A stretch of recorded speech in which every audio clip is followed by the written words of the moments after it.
All right, we are back with Ending More Than a Feeling. We have Michael Hernandez in the studio, finally. I've known him since, I guess, November when we did the auditions is when we met for TEDx. And he's involved in some very, very cool stuff that's going on. You may have seen the article in the OU Daily, the All Are Equal Twitter or Facebook. Welcome to Centerfield. Thank you so much for having me. Yeah, it's great. Excited to have somebody in here that's not us. Yeah. Even more exciting that you're actually you're an MBA student here. Yes. Studying business with a master's, so you're a double graduate student. Yes. So, yeah, I come in with a master's too, so we have way more in common than you do, Clay. You can just sit over there and hum or something. Mm-hmm. But I've run into Mike when we started doing TEDx, and his TEDx talk about the All Are Equal and his petition to allow gay men to donate blood. And that's what he's in here to talk about, and how well that's going or how much more he has to do. So I'm going to stop talking, and you can start. So essentially about May of last year, I started a petition to allow gay men to donate blood.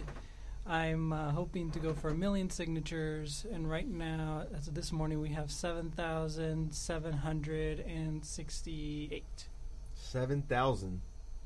Is that what you said? 7,768. Wow. Just say that first before you say you want 1 million. It doesn't seem as daunting, but I mean that's a lot. I mean, for this area, that's insane. And the petition's online too, isn't it? Yes. Where do we go to get it? I've already signed it, but I don't remember. I followed the link you sent me. You can go online at change.org. The direct link, you can find it on Twitter at All Are Equal, the letter R, rather than spelling out A-R-E.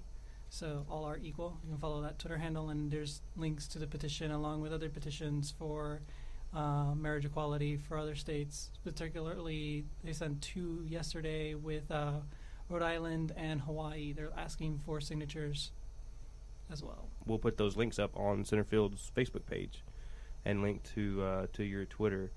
And did it become more of just a petition? You started a nonprofit with this, didn't you? Actually, the petition came first. And as I get more and more into the MBA, I start learning more and more of how to effectively do the business side. So I'm trying to still do the petition, but the petition's been picked up by the nonprofit that I've started. Okay. And that's neat that it's actually working with your degree that you're getting here at OU. So yes. It's kind of on the same.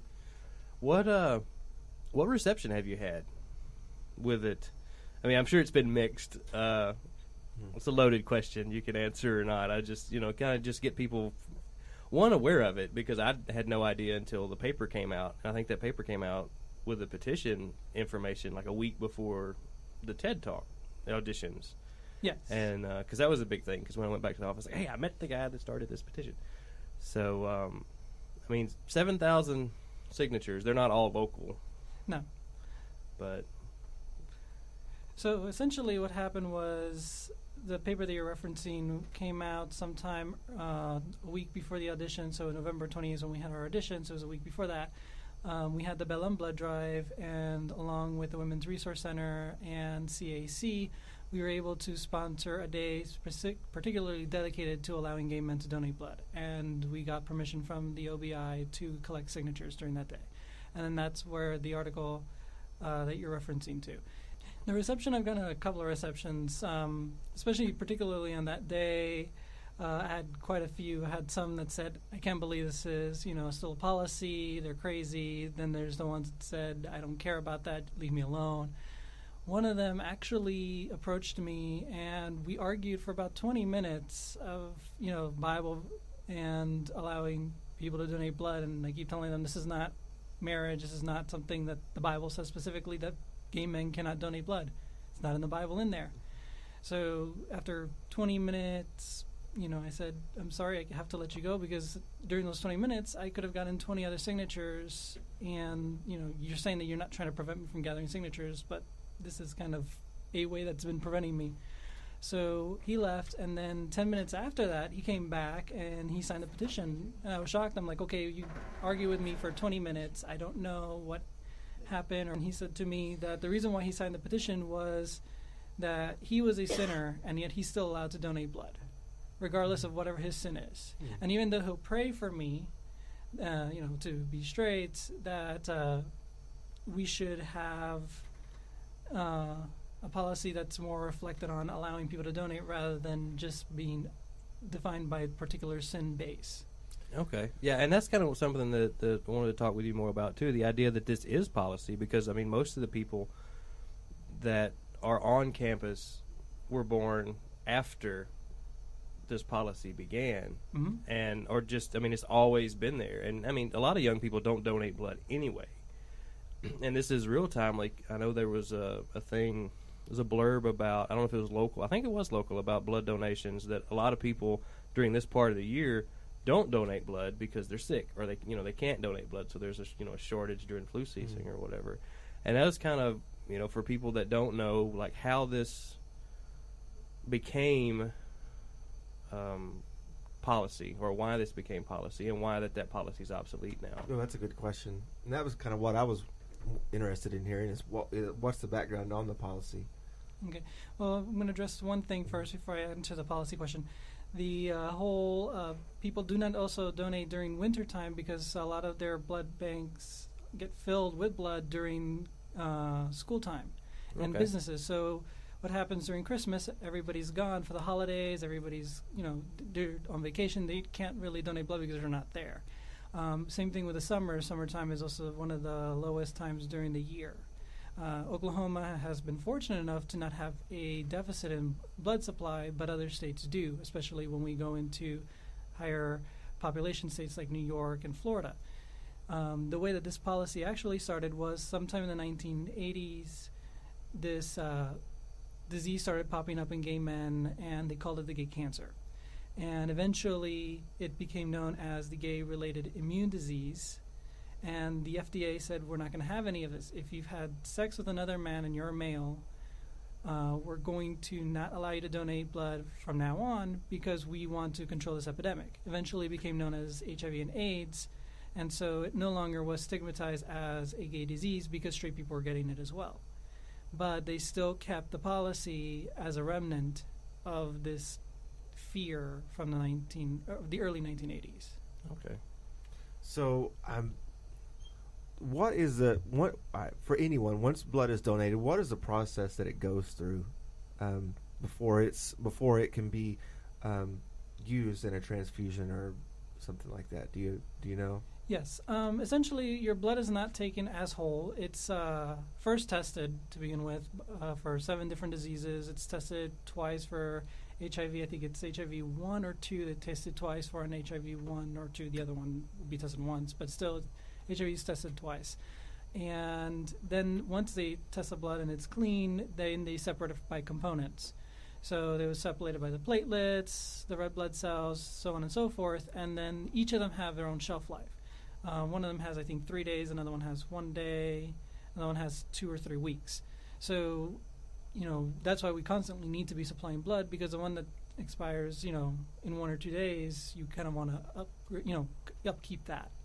So no matter who donates, whether it gay, straight, or whatever, the process by which it's going to be processed would be the same, correct? Yes, I mean, it's been policy since the right. 1980s. Once they've recognized that a lot of these diseases are transmitted through blood, not just HIV, they've been testing all the blood for all these things. That's why they've been blockages for mad cow disease, and blockages if you've lived in certain parts of the world. Yeah, I think we were talking to Dr. Davidson about that. Like, he couldn't donate because he lived in he was in Scotland in the right.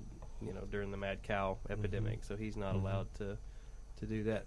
You mentioned this like in your talk for those, and hopefully they'll get those filmed and out so we can actually send them to all the people that'll watch them. But how much blood can what you donate gives? And this, I kind of asked this question. My mother has given blood every time she's been able to give blood ever since I can remember. I mean, she's got mugs that say like 5 and 7 gallon donor, because she, every time she does. And it was kind of hit your big kind of imagery when you started the audition about being a superhero by giving blood, where, you couldn't fight fires or maybe, do the Coast Guard thing and pull people out of the freezing ocean, but you can save lives by donating blood.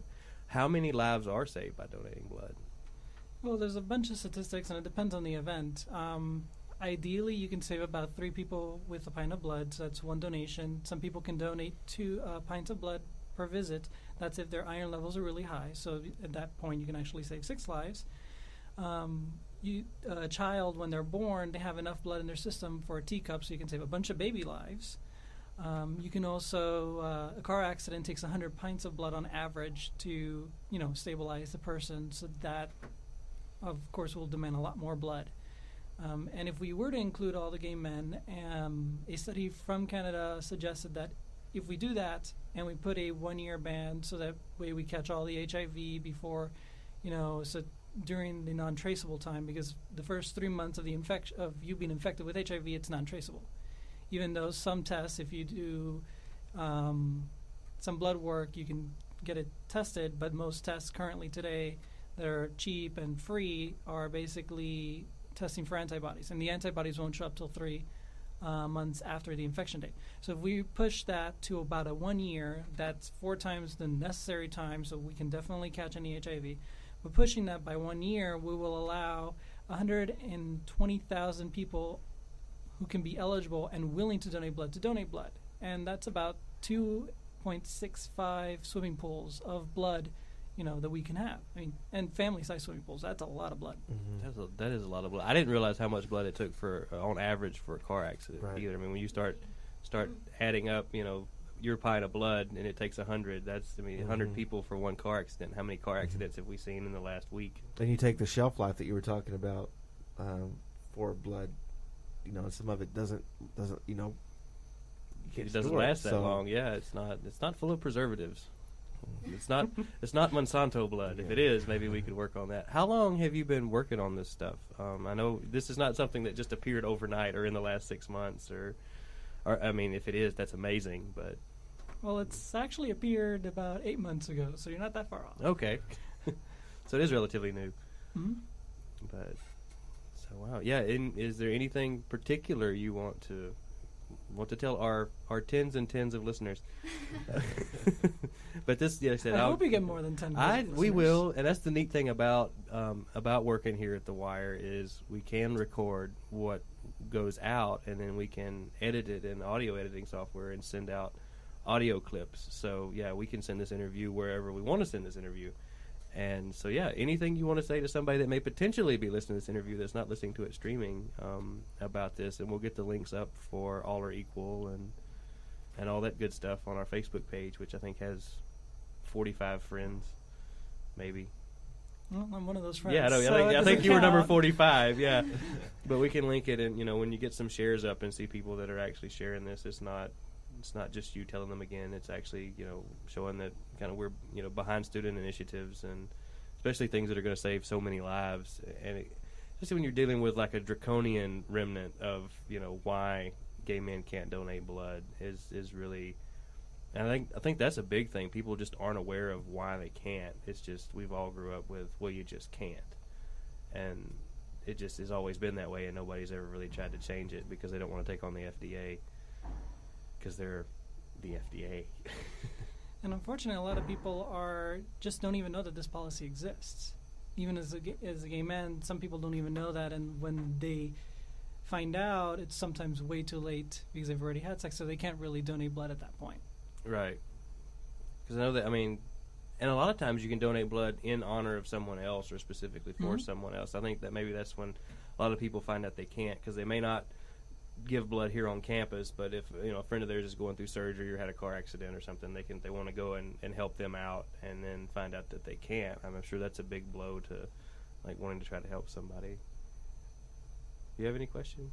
No. Rachel wanted to know if this is for nationwide or statewide. This is nationwide. The FDA basically governs the entire food and drug companies throughout the U.S. It is federally funded, which makes it quite of an interesting petition, because usually when we hear about petitions are for state laws or for federal laws, or asking a company to do something or asking a company not to do something. We're actually asking to remove a policy, which gives us a little bit more freedom of who can sign the petition, but it also kind of restricts us because we don't know how many we need to get.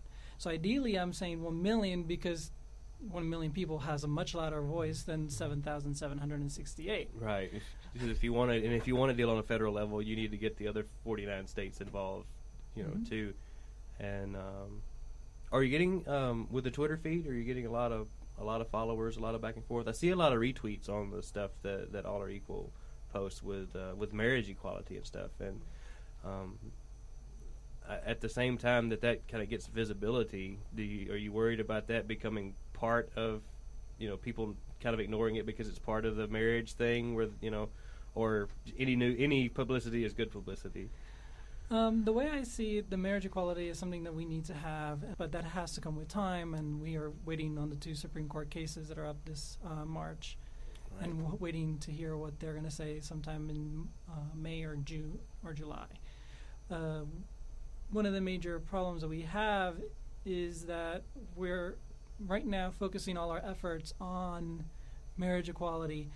And you have Dan Savage, he's focusing on the It Gets Better project, trying to help high school students, to not commit suicide. Right. And he's working with the Trevor Project. And I don't know if you would like to link that as well to your page, the Trevor Project, which is a really neat project that allows students who are LGBT, who are thinking and contemplating suicide, to call in their hotline and talk to a counselor there. And hopefully by that time, they'll be talked out of committing suicide.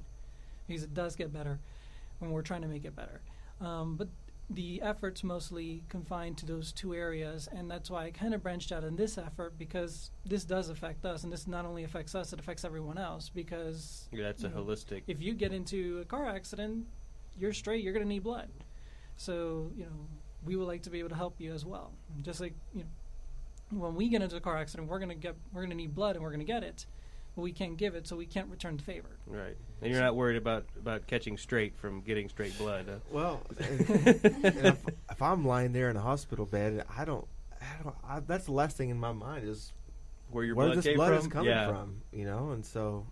Yeah, and I think on one of the things you have on your side is dealing with a more kind of liberal population that grew up more exposed to this, because most of and I was joking when I asked that, but there are some real prejudices about people, don't wanting gay blood because they don't want to become gay if they have gay blood, or the reaction to marriage equality is yes, they should be allowed to be as miserable as everybody else. I mean, there's these kind of things that are on the way out and are usually used in satire or something by like Steve Colbert or somebody, but and I think, and that's a strange thing here. When I moved to Oklahoma, and maybe the same for you, moving from, you said you went to Florida and then Penn State, right? Mm-hmm. So coming to a very, very conservative state. I mean, I come from Texas, so it was more of a lateral move. I come from Washington. But where? Yeah, and are you getting more hits on this with Change.org from other places, or is it kind of a local grassroots thing at the moment? Right now it's a local grassroots moment. I think about 4,000 signatures actually came from me standing outside and grabbing signatures, but about 3,000 come from other states. It basically, with the new technology, that's what's allowing this to move a lot faster than it normally would, but it's also kind of detrimental because a lot of people are so focused with marriage equality that nobody's forwarding this because they feel that they're inundating all their friends for marriage equality. Okay. So it becomes also kind of like slightly overshadowed and slightly underrepresented. Like, this is an issue, we also need to deal with this. Yeah, but it's not as political as the marriage equality issue. No, it could be as political, and depends on who's pushing it, on whose agenda. Yes. Yeah, that I think, and that's the big thing with me. That was one of the reasons, because I usually don't get involved. I just don't. But the fact that, like I said, one, that my mother gives so much blood, and has that idea of helping other people, and realizing that there's an entire subset of the population that wants to, and this is not I want to do this and you have to deal with it. This is I want to do this to help your baby or your sister that was in a car wreck or things like that. Like, it's a completely different level, and I don't know, I connect with this movement on a completely different level than I do the marriage issue, because I'm not as affected by the marriage equality issue personally. But this is a big deal, and it really needs to get as much airtime as possible, and everybody needs to hear about it. Like, just to realize that there is this policy, that it's pretty draconian, and that, I mean, it's the 21st century now. We've moved well beyond the hopefully have moved well beyond, the stigma associated with 1981. And I mean, even with Tom Hanks's his movie Philadelphia, that was kind of should have been a watershed moment for rights in the workplace, but depending on where you were, it may or not be. But I hate to run you off. I'm not running you off. If you want to stay and talk, we'll listen. But is there anything you want to say in closing before we do run you off? Two things. One is, this is not a policy that I just came up with out of the blue. This is a policy that's been enacted in 7 other countries outside of the U.S. So Mexico, actually this past Christmas, removed their ban completely, and they are actually asking behavioral questions. So anyone who's had sex in the past 3 months, promiscuously, cannot donate blood, but no longer is that stigma attached to gay men. Argentina, Hungary, Sweden, the UK, Australia, all of them have also removed it. They've placed either a 1-year ban or less. New Zealand has a 5-year ban, but it's getting out there. And Canada currently is right now reconsidering their lifetime ban as well. So this is an issue that's propagating outside of the States, and we are lagging behind this. And we should be leading in the equality movement, not lagging behind it. Yeah, and we're used to being behind stuff in Europe as far as liberalism goes. We're not used to being behind like South America and Mexico, though. That should just call for nationalism or something. Feed on whatever works, I guess. And the last thing that I want to walk away with is that I am by myself right now. I would definitely love that if you guys sign the petition to please help forward this along. Statistically, you have at least 10 friends who are willing to sign this petition, and if you forward it to all those 10 people, and they forward it to their 10 people, we can get this moving along super quickly. So I think if you forward this to 10 people and they forward it to 10 people, they can reach about 145 people from there. And from the 145 people, if they send it out that way, they can reach 120,000 people instantly. So it just becomes a number game, but we need the numbers to work in our favor. So we need people to start passing along the word, passing along the petition, and moving this cause forward. Great. Yeah. Well, thanks for stopping by. Thanks for taking your time to enlighten us, because there's definitely a need for that. Like I said, knowing's half the battle with the G.I. Joe PSAs. Yeah.